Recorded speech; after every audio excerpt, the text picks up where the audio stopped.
kehangatanmu dan segala kuasamu. Kasihi dan rahmati doa dan pintaku. Puji-pujian suci mengharap kasih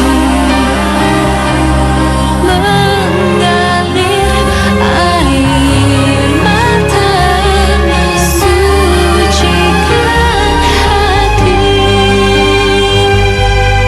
Ya Allah, tunjukkan jalan terangmu untuk jalani hidup. 105.8 Light FM, the best Loy Station. Assalamualaikum warahmatullahi wabarakatuh. Light Audience, kembali kita sharing bersama Siwa Agus Hidayat dalam berproses menuju kesejatian diri untuk edisi hari ini, hari Kamis tanggal 7 April 2011. Dan Alhamdulillah sudah tersambungkan dengan teman sharing kita, Siwa Agus Hidayat. Assalamualaikum Siwa. Waalaikumsalam warahmatullahi wabarakatuh. Akhirnya bisa mengudara juga Siwa ya, setelah tak obrak-abrik. Baik Siwo, Alhamdulillah kita bisa kembali sharing malam hari ini Siwo ya. Dan Light Audience, seperti biasa Anda bisa menggunakan pesawat telepon kami di 0213983595 ya. Sekali lagi di 39835 Nanti untuk SMS di 0818801058. 01 isi. Halo. Assalamualaikum. Assalamualaikum warahmatullahi wabarakatuh. Baru datang lagi. Saya lama nggak muncul ini. Waalaikumsalam warahmatullahi wabarakatuh. Dengan Pak Waalaikumsalam siapa ini? warahmatullah. Pak, Apa kabar Pak Simo? dengan siapa ini Pak? Lupa saya. Saya Hairul Oh Usman. iya, Pak Hairul Usman. Apa kabar Pak? Wah, apa suaranya masih? Silakan Pak Hairul. Pak Simo, akhir-hari ini kan ada beberapa buku yang saya baca tentang yang dulunya law attraction, hukum ketertarikan itu. Tentang Bahwa hukum ketertarikan. hukum? Di mana Hukum ketertarikan ya, Pak Hairul ya. betul. Iya. Di mana poinnya itu bahwa kalau kita berpikir positif, maka yang terjadi di sekitar kita atau yang terjadi yang kita alami nantinya adalah hal-hal yang positif. Sebaliknya, kalau kita berpikir negatif, maka yang akan terjadi atau yang kita alami nantinya adalah negatif pula. Saya ingin coba gimana dari segi tauhidnya dalam menyikapi hukum law attraction seperti itu Pak Siwon. Nah, kenapa dalam tauhid yang saya pahami bahwa segala yang terjadi di alam semesta ini semuanya dalam pengawasan dan kekuasaannya. Satu. Kedua, bahwa nasib orang itu ditentukan oleh dirinya sendiri. Ditentukan oleh dirinya sendiri. Nah, pertanyaan saya, sejauh mana sih batas-batas kemanusiaannya itu? Padahal di sisi lain bahwa Allah itu sudah menentukan kadarnya atau hukum yang berlaku di alam semesta ini. Jadi korelasi dengan kehendak sisi lain, kehendak manusianya, kemudian di sisi lain hukum mutlak Tuhan dalam hal ini. Mohon pencerahan Pak Siwo. Assalamualaikum warahmatullahi wabarakatuh. Waalaikumsalam warahmatullahi wabarakatuh. Terima kasih Pak Hairul Usman. Sudah lama sekali tidak terdengar suaranya ini. Ya, Siwo, kita langsung sharing dan langsung kita buka acara Siwo, monggo. Saya tak tahu dulu ya. Monggo Siwo, 2 jam ya Siwo ya.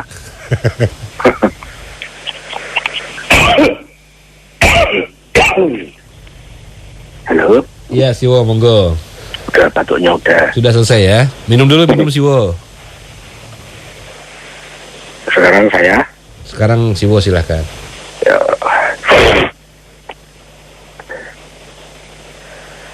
Teman-teman semuanya yang saya cintai, waduh, saudara-saudaraku, Bahasanya mantap live Siwo. audience, iyalah, ada basi. Ya, semua teman-teman beserta seluruh staf dan keluarga besar Light Audience Light FM. Assalamualaikum warahmatullahi wabarakatuh. Waalaikumsalam. Bismillahirrahmanirrahim. Alhamdulillahirabbil alamin. Sallallahu ala rasulil karim wa alihi tahirin. Wala haula wala quwwata illa billahil aliyyil azim.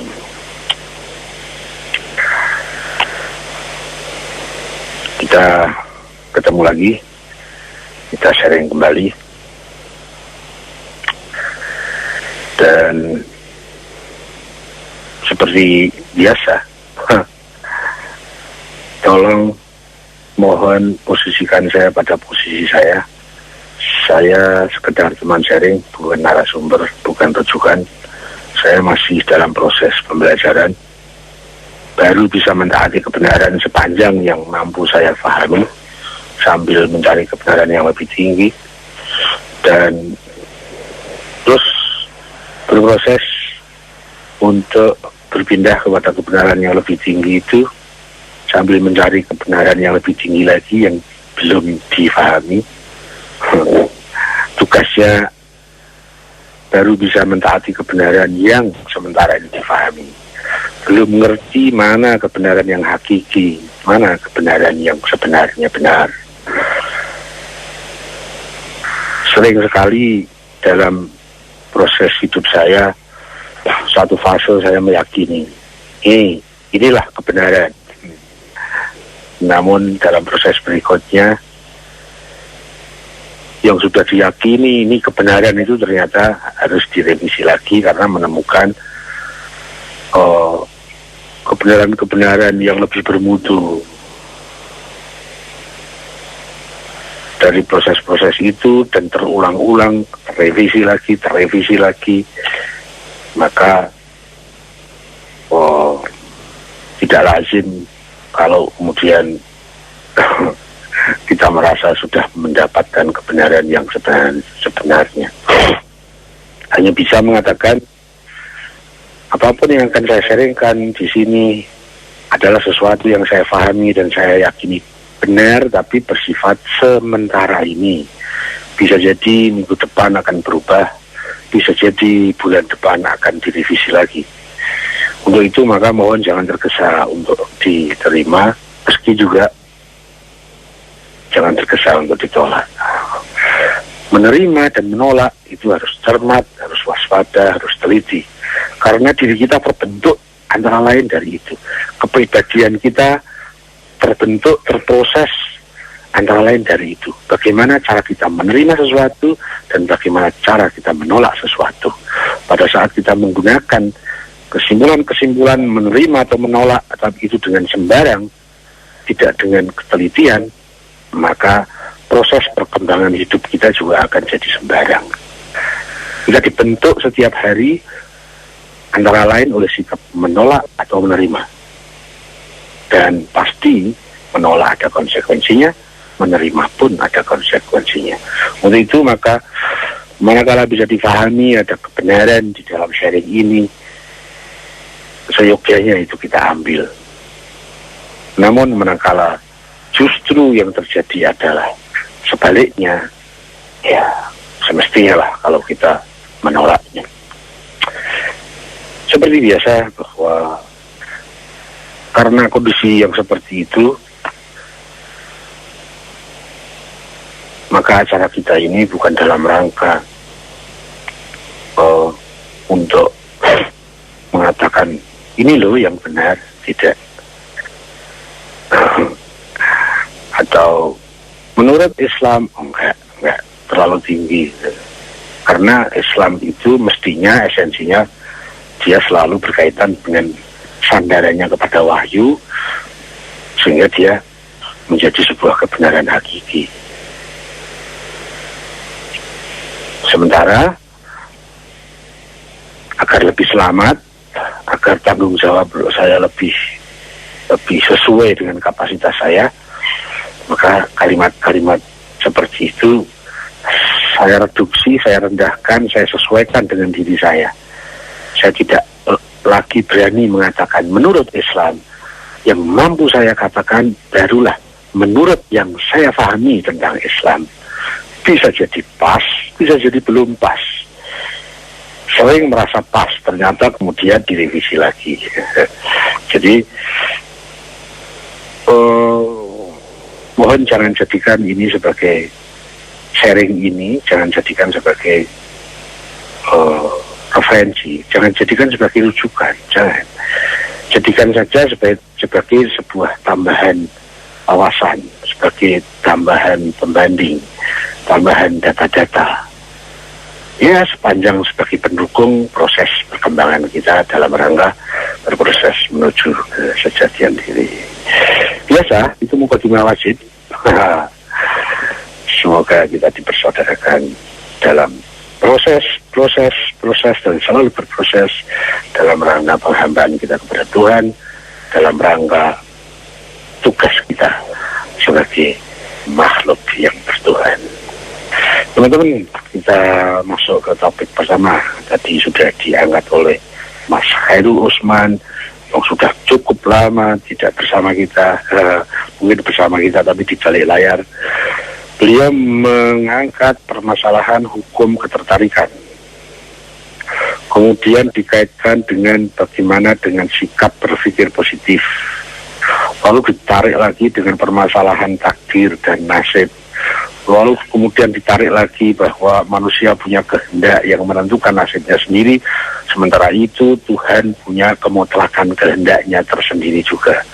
Terus ini bagaimana ini korelasinya?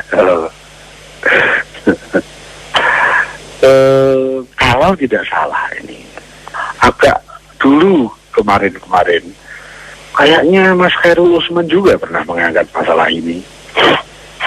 Meskipun mungkin kalimatnya agak berbeda, tapi kayaknya masalahnya ke situ lagi. Kalau saya tidak salah ingat itu.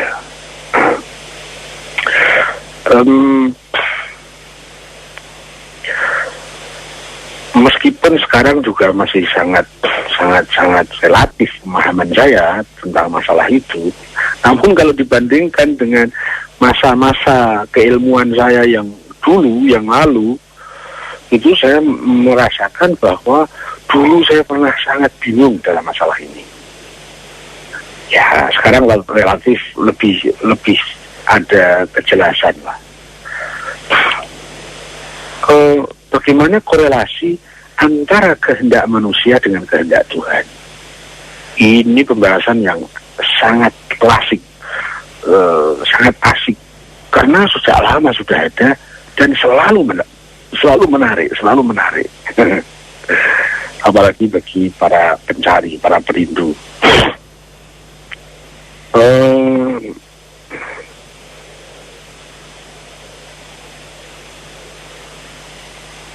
Saya akan coba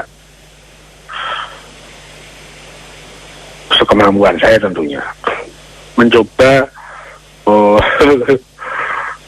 memasuki apa yang dimaksudkan oleh Mas Khairul Usman, teman kita ini, dan saya akan mencoba mengambil pandangan yang global dan mencakup mungkin lebih dari kalimat-kalimat yang tadi sudah diangkat. Dan kalau diberi judul, masalah ini menjadi sederhana judulnya, meskipun bagaimana memahami judul itu tidak sederhana. Judulnya adalah masalah takdir wal ikhtiar. Bagaimana Allah punya kehendak, Allah punya hukum-hukum, tapi manusia juga punya kehendak. Dia bisa memilih, dia bisa menentukan dirinya, tentu dalam batas-batas tertentunya. Nah, di sini bagaimana kita menempatkan? Pada saat Allah punya kehendak, Pada saat Tuhan punya kehendak dan pada saat saya punya kehendak, saya penuh dengan berpikir positif. Apakah berarti kita harus mengabaikan bahwa di sana ada kehendak Allah? Sehingga yang berlaku adalah berpikir positif kita, yang berlaku adalah kehendak kita. Itu pembahasannya sudah sejak lama, sampai ada aliran-aliran mazhab dalam hal ini yang disebut dengan mazhab Jabariyah misalnya loh. Kemudian ada lagi mazhab Mu'tazilah, kita sudah sering bahas itu waktu-waktu yang lalu. Dan ada mazhab yang sudah lebih tua adanya dibandingkan mazhab Jabari dan mazhab Mu'tazili tadi, tetapi kurang sampai komunikasinya ke masyarakat. Pada umumnya masyarakat kita di sini yang disebut dengan mazhab berpikir terkait dengan masalah itu, konsepsinya sering disebut dengan amr baina amroin. Kita ada di dalam dua perkara. Kalau mazhab Jabariyah itu lebih cenderung memahami mazhab fatalisme, sehingga semua yang berlaku adalah kehendak Allah. Manusia tidak punya keberlakuan kehendak. Kalaupun manusia punya kehendak, maka pasti dikalahkan oleh kemutlakan kehendak Allah. Sampai dalam rangka ingin menempatkan sebagai Allah yang maha berkehendak, sampai kesimpulannya nanti bahwa kita ini hanya sekedar robot. Blueprintnya sudah ada. Kita ini sekedar wayang yang dimainkan oleh dalang. Kita tidak bisa apa-apa. Kita tidak punya kemandirian sedikit pun. Kita nggak punya kemerdekaan. Semuanya sudah ada di tangan Allah. Garis tangan kita, garis nasib kita, kita akan akan menjadi ahli surga atau ahli neraka, bahkan semua sudah digariskan oleh Allah. Jadi kita ini tinggal menjalani saja. Ada yang seperti itu. Itu kecenderungan yang saya pahami sebagai komunitas yang sering dikaitkan dengan istilah Jabariyah atau fatalism. Dan saya dilingkupi oleh informasi yang seperti itu sejak kecil hingga sekarang. Ya, anehnya nanti, ini aneh perkembangannya. Nanti itu begini, kalau ada prestasi, itu hasil perjuangan saya. Tapi begitu ada kontra prestasi, sesuatu yang tidak kita inginkan terjadi, sesuatu yang melenceng dari target kita, yang sering kita anggap merugikan kita, musibah dan sebagainya, nanti itu larinya kepada takdir Allah. Tapi kalau kita sesuai target, kita punya prestasi, itu perjuangan kita. Jadi aneh. Kalau baik-baik sesuai dengan progres kita, itu perjuangan kita. Kalau buruk tidak sesuai dan merugikan kita, itu takdir Allah. Ya, itu perkembangan yang sangat aneh. Pertama, lingkungan informasi kita tentang itu kita dibawa kepada bentuk-bentuk bahwa kita ini hanya seperti wayang. Ada dalamnya, Allah yang mendalangi kehidupan kita. Bahkan kemudian bersandar kepada ayat-ayat tertentu bahwa kalau Allah menghendaki seseorang itu mendapat petunjuk, siapa yang bisa menghalangi? Tapi kalau Allah menghendaki menyesatkan seseorang, siapa juga yang bisa menghalangi? Kan Allah Maha Kuasa. Tiba-tiba kalau ada prestasi, itu saya. Tapi begitu ada kejadian-kejadian buruk yang kita tidak harapkan bersama, itu takdir Allah. Nggak, hampir nyaris jarang kita menemukan sebuah reaksi cara berpikir yang kalau kita punya prestasi, ini takdir Allah. Enggak. Selalu yang dikaitkan kepada takdir Allah adalah hal-hal yang kita tidak suka. Hal-hal yang merasa kita dirugikan dengan kejadian itu. Hal-hal yang menurut kita buruk. Bencana alam lah, kemiskinan lah, sakit. Yang kita tidak suka. Yang sering disebut dengan musibah. Itu takdir. Kalau kita sudah berjuang mati-matian, tiba-tiba kita tidak lulus, itu takdir. Jadi kalau yang buruk-buruk, awas deh. yang tidak sesuai dengan keinginan saya, oh itu Allah yang menghendaki. Ya. Tapi pada saat kita punya prestasi, kita lulus dengan mutu, nah, IP-nya, waduh pokoknya jos, cum laude gitu. Oh itu prestasi saya. Jarang, nyaris kita mengatakan bahwa, oh ini prestasi, ini takdir Allah. Nyaris tak terdengar suara itu. Tapi pada saat ada sesuatu yang menimpa kita, yang itu merupakan sesuatu yang kita tidak suka, suaranya itu bareng sama, ini takdir Allah. Aduh, jadi kasihan sampai Allah selalu dikaitkan kepada keburukan-keburukan. Allah kita kaitkan dengan hal-hal yang merugikan kita. Ya, begitu kita punya prestasi, Allah tidak ada kaitannya. Apakah itu takdir Allah? Bukan, itu prestasi saya. Begitu ada kegagalan, ini takdir Allah. Saya sudah berjuang, tapi Allah mentakdirkan seperti itu. Ya akhirnya sadar atau tidak sadar, tertanam dalam refleksi kesadaran kita, Allah itu buruk. Saya sudah berusaha, Allah tidak mentakdirkan saya untuk berhasil. Ngeri kan? Jadi akhirnya Allah jadi tempat keburukan. Akhirnya isinya kita suudon tok sama Allah. Ya begitulah. Aneh lah. Padahal perkembangan pertamanya bahwa semuanya ini sudah ditentukan oleh takdir Allah. Garis tangan kita, nasib kita, jodoh kita, mati kita, rezeki kita, semua sudah ada garis tangannya. Ada garis takdirnya. Ini melompat ini. Kalau prestasi saya. Kalau yang tidak saya suka, takdir Allah. Sampai ada, wah, nggak pakai contoh sih. Ya seperti itu. Ini tarik ulur, tarik menarik. Bagaimana kita mencoba memproporsionalisasikan. Bagaimana proporsionalitas antara kekuatan, kemerdekaan kehendak kita dengan kemerdekaan kehendak Allah. Tarik menarik, saing bersaing, seakan-akan seperti itu. Ada di situ kompetisi antara kehendak Tuhan dan kehendak kita. Bagaimana sih kita menempatkan sesuatu yang cukup menarik ini? Nah, kalau kita mau belajar dari perkembangan sejarah terkait dengan masalah konsep tentang ini, kayaknya kalau kita mempelajari 3 hal itu, kita sudah cukup deh. Datanya banyak sekali dan perbandingannya cukup komprehensif. Yaitu ada 3 aliran sistem berpikir dalam masalah ini. Yang satu, yang paling tua disebut Amr baina Amroin, ya, yang itu mungkin kita lebih mudah menemukannya itu. Bukunya juga agak sulit sih itu dicari. Tapi ada satu buku yang membahas tentang itu cukup deh. Bukunya judulnya Al-Adl Ilahi. Yang menulis, bukan yang menulis ya, pidato-pidato yang kemudian ditranskrip menjadi bahasa tulisan.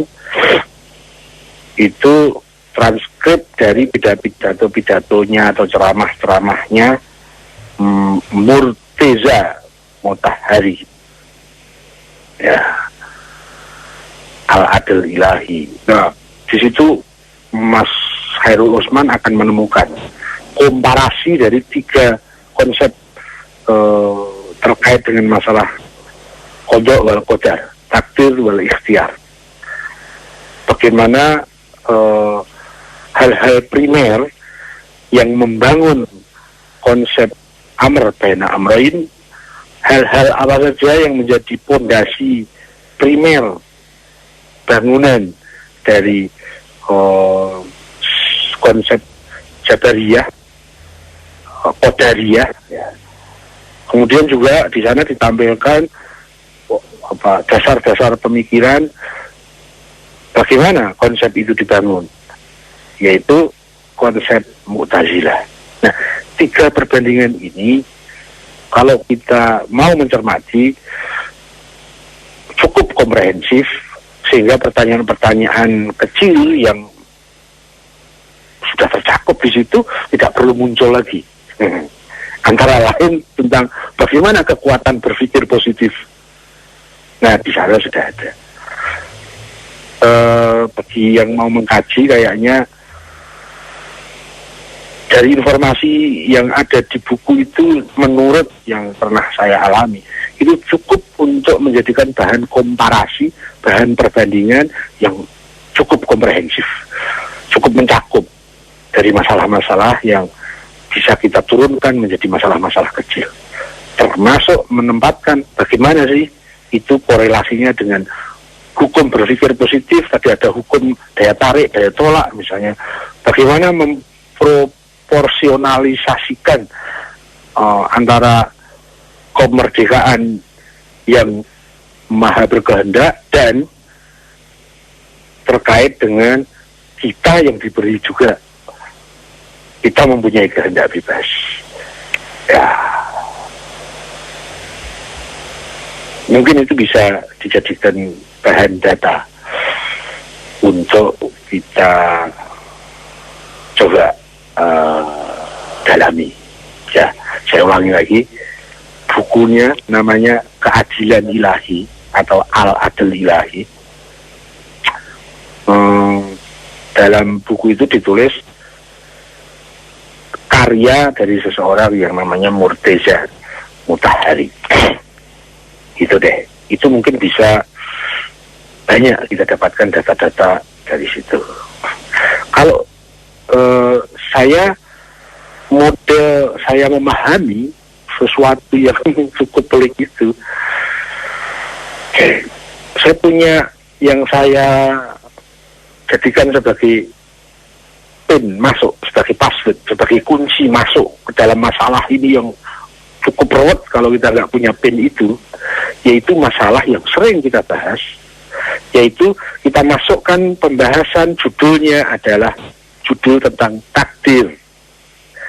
Kemudian di dalam pembagian globalnya, takdir itu dibagi secara global, ada takdir yang definite, ada takdir yang definitif, non-definite. Kemutlakan kehendak Allah itu ada pada yang takdir definite. Nah, kemudian pada takdir yang non-definite itu keputusannya diberikan kepada kita. Sementara kalau takdir yang definite, keputusannya hak prerogatif penuh dari Allah. Kita hanya punya kemerdekaan, hanya kemerdekaan memilih, ya.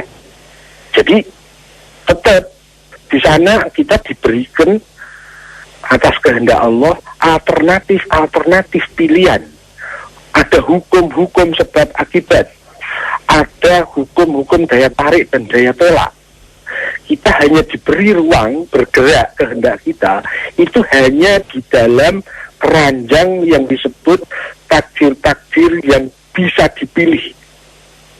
Kita sama sekali hukum berpikir positif menjadi nol maknanya pada saat kita kaitkan dengan takdir-takdir yang definitif, takdir-takdir yang disebut takdir mahtum. Maka kehendak kita tidak berlaku di situ. Cara berpikir sepositif apapun nol nilainya di situ. Karena kita sedang menghadapi dengan takdir definit. Takdir yang didefinitkan oleh Allah, yang kita tahu atau tidak takdir itu berlaku, yang kita ini rela atau tidak rela, maka takdir itu berlaku. Disebut dengan takdir definit. Di situ kita tidak bisa apa-apa sama sekali. Pikiran positif tidak berlaku di situ. Karena yang akan berjalan tetap takdir yang definit. Ya. Contohnya apa? Contoh takdir definit itu, coba deh, cara berpikir positif yang seperti apapun, dengan cara meditasi yang seperti apapun, dengan cara apa deh, kerahkan seluruh energi. Satu saja, pada satu hal, yaitu bagaimana agar tangan saya ini tidak rusak. Itu tidak akan pernah bisa. Karena takdir definit dari fisik adalah fana, adalah hancur, adalah terjadi perubahan. Kita tidak akan pernah bisa mempertahankan agar kulit kita ini selalu muda. Tidak akan pernah bisa. Karena dia punya takdir definit bahwa tangan saya, wajah saya yang tampan, wajah saya yang cantik, itu takdir definitnya, itu masa depannya adalah sakit dan rusak dan hancur. Takdir ini tidak bisa dilawan dengan daya apapun, karena ini takdir definit. Bahwa semua, contoh yang kedua, bahwa kita semua yang hidup di dunia ini pasti mati. Dituju atau tidak, dikehendaki atau tidak, disukai atau tidak, difahami atau tidak. Orang bodoh atau orang pandai, orang cantik atau orang tampan, orang kaya atau orang miskin, orang mukmin atau orang kafir. Siapapun tidak akan pernah mampu dengan cara berpikir positif apapun, kita tidak pernah mampu untuk melawan takdir definit ini. Bahwa semua kita pasti mati. Ayo, kita mau andalkan berpikir positif yang seperti apa yang bisa mengatasi takdir itu. Ya, nggak bisa kan? Bagaimana bisa? Itu takdir definit. Itulah enaknya kalau kita belajar tentang alam semesta, belajar tentang hukum-hukum, kita lewat dari referensi yang lebih dekat kepada sumbernya, yaitu agama, yaitu Tuhan, yaitu wahyu. Jauh lebih efektif kita bisa memahami alam semesta ini ketimbang kita merujuk kepada hasil, meskipun itu juga penting ya, tetapi jangan dijadikan sumber utama, dijadikan sebagai pendukung saja, yaitu hasil-hasil survei dan hasil-hasil laboratorasi, hasil-hasil riset. Bukan itu yang harus kita jadikan rujukan utama, karena di situ penuh dengan relativitas. Pada saat hasil survei sangat tergantung kepada siapa yang disurvei. Kalau itu hasil riset tergantung kepada seberapa kecanggihan metodologi riset dan orang yang terlibat pada riset itu. Itu bagus. Perlu kita kembangkan, ya. Tapi bukan rujukan utama. Berpikir positif itu sebuah penemuan yang bagus, ya, bagus. Tapi hati-hati, kalau kita tidak proporsional, kita justru terjebak dengan cara berpikir positif itu. Saya pernah sangat serius mempelajari tentang ini, dan ya kita tahu sumbernya dari mana sih rumus ini tentang cara berpikir positif. Tapi pada saat kita tidak proporsional, kita justru akan terjebak dengan cara berpikir positif ini. Kemudian saya mendapatkan satu komparasi lain pada saat saya mempelajari yang terkait dengan masalah takdir wal ikhtiar tadi. Saya lebih mengatakan begini, yang lebih efektif, yang lebih strategis, yang lebih apa ya, yang lebih alami. Coba nanti dibandingkan berpikir positif apa berpikir proporsional. Saya lebih memilih yang kedua. Ya, saya bisa menunjukkan bagaimana di mana titik-titik keterjebakan yang kampanyekan dengan hukum berpikir positif itu. Betul, manfaat-manfaat tertentunya ya, tapi pada titik-titik tertentu kita akan terjebak di situ. Sehingga saya lebih memilih yang berpikir yang proporsional. Menurut yang saya mampu serap, oleh agama kita diajari untuk berpikir proporsional, bukan berpikir positif, bukan berpikir negatif, tapi berpikir proporsional. Pada saat kapan kita harus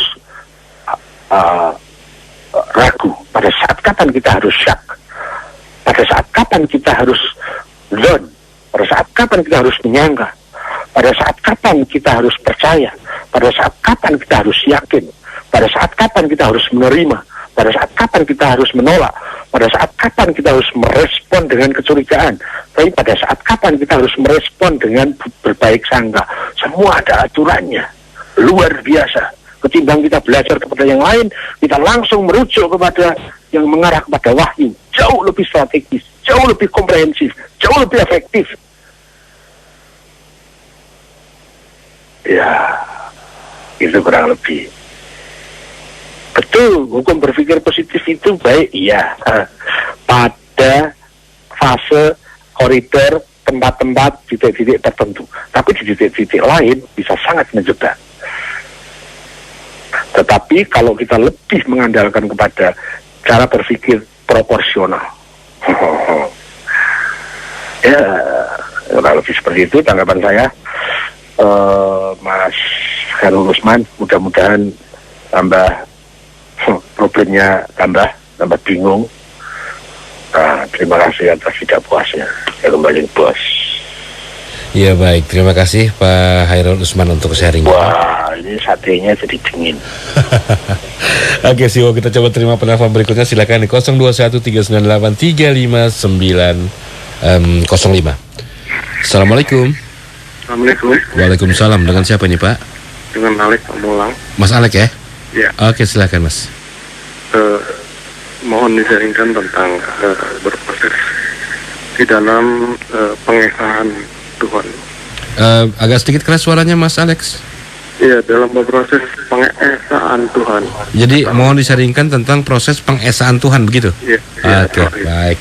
Makasih Mas Alex. Assalamualaikum. Ya, gimana? Ini bentuknya seperti saya mencoba ketemu dengan kalimat mengatakan bahwa langit dan bumi beserta isinya kepunyaan Tuhan. Langit dan bumi beserta isinya kepunyaan Tuhan, begitu? Iya, kepunyaan Allah. Kepunyaan Allah ya. Oke, baik. Makasih Mas Alex ya. Ya, Assalamualaikum. Siwo? Tidak jelas yang terakhir. Bahwa seperti yang dikatakan bahwa langit dan isinya adalah kepunyaan Allah. Konteksnya ke situ sih, Wo. Konteksnya ke situ dengan apa yang disebutkan di awal. Tapi ada yang pertama tadi proses pengesaan Tuhan gitu kan? Iya, betul. Ya. Nah, terus konteksnya dengan seperti langit dan isinya adalah kepunyaan Allah gitu loh. Oke. Terus sudah putus. Sudah, cukup sih, Wo. Jangan nambah. Ya kita harus meraba sendiri apa ini ya maksudnya. Ya semampu kita meraba dan sangat logis kalau rabaan kita ternyata salah. Yang disebut salah paham, salah memahami, merasa sudah paham ternyata tidak seperti itu yang dimaksud oleh Mas Alek gitu ya. Itu baru kata-kata dari Mas Alek. Belum kata dari para pujangga, belum kata-kata dari para nabi, apalagi kata-kata Tuhan. Jauh lebih sulit memahaminya. Memahami katanya Mas Alek aja sulit kok. Dan kayaknya saya melampaui batas kalau saya mengatakan menurut Mas Alek. Padahal belum tentu saya memahami sebagaimana yang dimaksudkan oleh Mas Alek. Kemudian saya lantang mengatakan menurut Mas Alek. Mas Alek yang tahu, yang dengar. Maksud saya nggak gitu kan? Atau dah terlalu pede sih kita. Menurut Mas Alek. Mas Aleknya tersenyum. Nggak gitu maksudku, gitu kan? Bisa jadi kalau kita mengatakan menurut Rasul yang dengar, nggak gitu maksudku. Itu kan yang kamu pahami gitu ya. Maka hati-hati mengatakan menurut. Lebih enak menurut yang saya pahami, sudah jelas. Kalau salah ya saya, salah ya kita lah. Tapi kalau menurut Rasul, begitu yang kita ucapkan salah, jadi Rasul kecipratan itu, Rasul kena getahnya itu. Mas Alek, terima kasih. Saya mencoba meraba-raba apa maksud Mas Alek ini. Datanya sangat minim dan saya tidak langsung bisa menghubungkan apa ini kaitannya proses pengesaan Tuhan, kemudian terkait dengan bahwa langit, bumi dan segala isinya itu adalah kepunyaan Tuhan. Sulit saya mengkoneksikan dua kalimat itu. Maksudnya apa sih? Gitu ya. Saya mungkin lebih akan terfokuskan kepada kalimat pertama, bagaimana proses mengesahkan Tuhan. Nah, ini kayaknya esensi dari pelajaran tauhid itu kan ada di sini. Esensi mengesahkan Tuhan.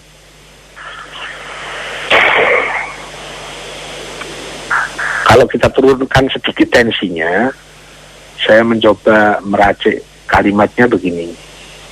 Bagaimana menuhankan Tuhan sebagai Tuhan. Itu saja sudah jos kalau bisa kita. apalagi naik. Bukan hanya menempatkan Tuhan sebagai Tuhan, tapi mengesahkan Tuhan. Bukan sekedar menuhankan Tuhan, tapi mengesahkan Tuhan. Kita kasih perbandingan kalimat lain lagi. Di bawah itu jauh sekali.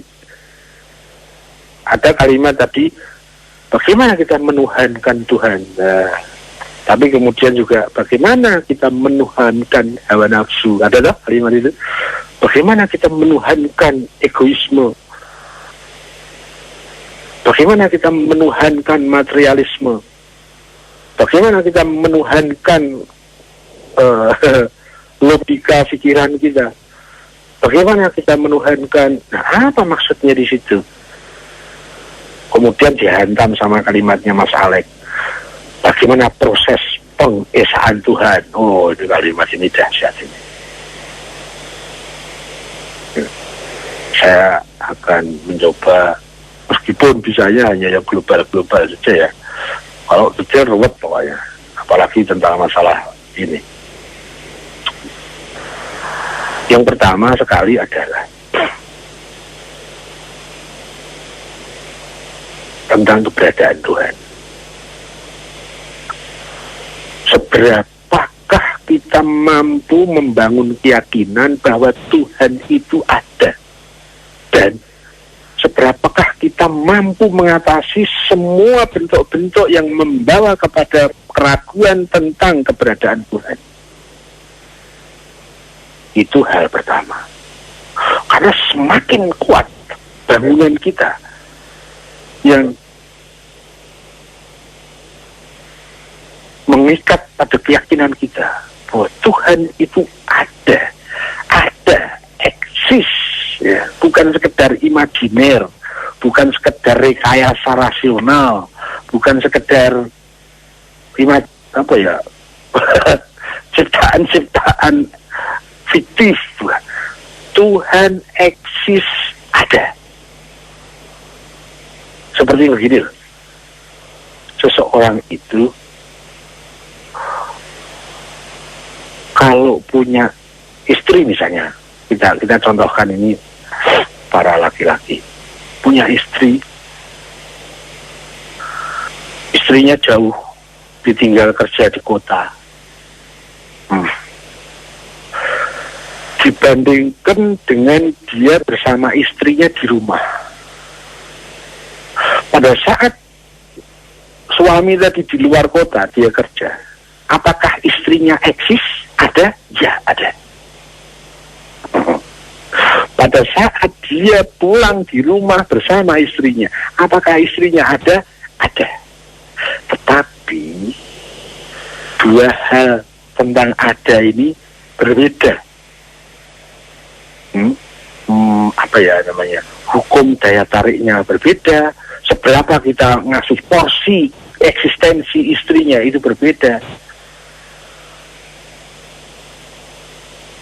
Pada saat dia bersama istrinya berhadapan muka, maka eksistensi itu penuh. Ya, istri saya ada. Sehingga dia mempengaruhi diri suaminya. Dia mau memutuskan sesuatu, ada hal-hal yang terkait pengaruh dari keberadaan istrinya di situ. Mungkin tentang terkait dengan kewajiban seorang suami terhadap istri. Mau memutuskan keluar rumah atau tidak, mau membeli apa,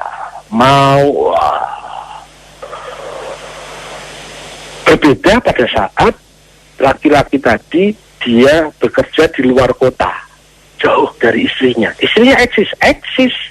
Tapi coba lihat, pengaruhnya berbeda kan? Sama-sama, ini membahas sama-sama eksistensi. Tidak ada lagi keraguan bahwa jelas istrinya ada kok. Tetapi pengaruhnya bisa berbeda pada saat dia ada jauh jaraknya dari istrinya dan pada saat dia dekat jaraknya dengan istrinya. Jauh sekali. perbedaan mutu eksistensi istri di situ.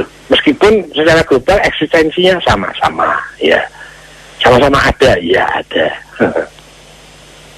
Dan itu sama sekali keraguan tentang bahwa istrinya ada itu tidak pernah ada pada suaminya. Ini masalah pertama. Apakah hal seperti itu ada dalam diri kita terkait kepada keyakinan kita kepada Tuhan bahwa Tuhan itu ada? Ya. Sudahkah seluruh keraguan yang membawa kita kepada pembahasan bahwa bisa saja loh Tuhan itu tidak ada? Misalnya seperti itu kan, banyak pikiran-pikiran, informasi yang mengarah ke situ yang sampai kepada kita. Apakah itu kita sudah selesai problem itu? Karena pada saat kita sudah tidak punya keraguan sama sekali tentang bahwa Tuhan itu ada, kita masih perlu membahas seberapa mutu eksistensi Tuhan dalam diri kita. Contoh seperti dalam kasus tadi, seberapa mutu eksistensi istrinya bagi sang suami tadi. Nilai keraguan bahwa tidak ada lagi kemungkinan bahwa istrinya tidak ada. Oh, istrinya ada kok. Tidak ada ruang untuk meragukan itu. Bagaimana keyakinan kita terhadap keberadaan Allah, eksistensi Allah tentang itu? Saya mohon maaf kepada Mas Alex. Kalau ini masih ada problem, tidak akan pernah kita bisa naik yang disebut mengesahkan Tuhan. Itu problemnya primer. Tentang keberadaannya saja kita masih ragu. Masih ada ruang untuk meragukan keberadaannya. Bagaimana kita mau menjadikan dia sebagai pusat segala hal yang disebut dengan keesaan. Keesaan itu satu-satunya. Tidak ada selainnya, satu-satunya, satu toktil. Apa ya? Itu mengesahkan satu dalam makna yang sama sekali tidak pernah ada yang mirip dengannya. Karena memang satu, bukan kesatuan. Kalau kesatuan, satunya jumlah, itu banyak yang mirip, banyak yang seperti, banyak yang imitasi. Tapi kalau esa, bukan satu. Satu yang sesungguhnya satu, itu pasti tidak ada selainnya. Satu yang pasti tidak ada keterbatasan di situ, tidak ada yang membatasinya. Setiap ada yang membatasi, itu nanti jadinya adalah satu yang penjumlahan, satu yang terdiri dari beberapa unsur yang menyatu. Itu bukan satu, tapi kesatuan. Ya, itu bukan esa.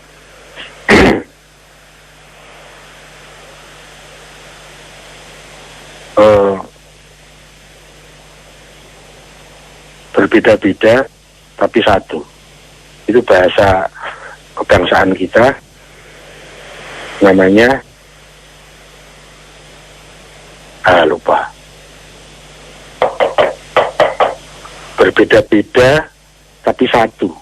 Dalam bahasa kebangsaan kita namanya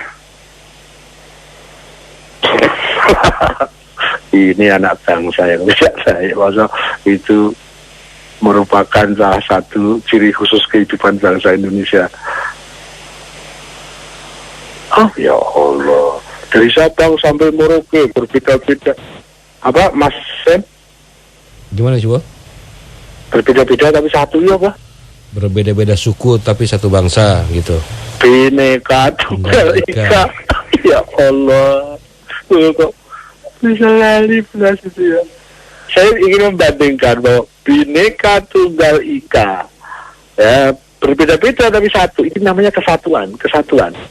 Nah, di sana ada bahasa Sanskerta, bahasa Jawa, Eka itu satu, Dwi itu dua, Tri itu tiga, gitu ya.